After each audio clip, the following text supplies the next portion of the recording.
চাই না, আমি এটা একদম লো কি রাখতে চাই। হয়তো আমি পরে কখনো বলবো, বাট এখন না। বাট তোমাকে কেউ চিনে ফেললে তখন খুব প্রাইভেট টাইমও হয়, মানে মনে হয় যে না এখন আসলে এগুলো কিছুই করবো না, কারণ অনেক সময় দেখা যায়। গুঞ্জন উঠেছে শাকিব খানের সাথে গোপনে প্রেম করছে নায়িকা দিঘি।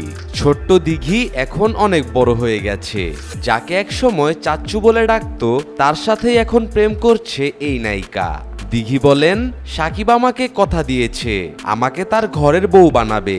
আমি সেই দিনটার জন্য অপেক্ষায় আছি, যেদিন আমি শাকিবের বাড়িতে ওর বউ হয়ে যাব। আমার তো মনে হয় যে সময় তো এখনো অনেক আছে।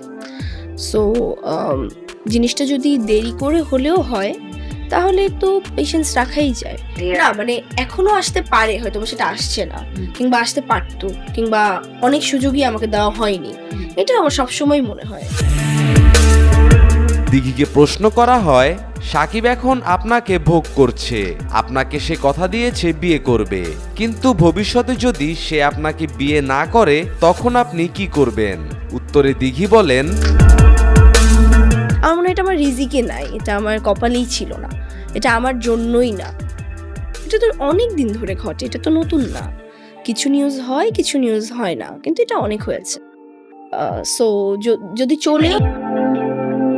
শাকিব খানের সাথে প্রেমের কথা স্বীকার করে দিঘি ভালো একটি কাজ করেছে, কিন্তু আমার মনে হয় অপু বুবলি থাকতে দিঘি কখনোই শাকিব খানকে বিয়ে করতে পারবে না।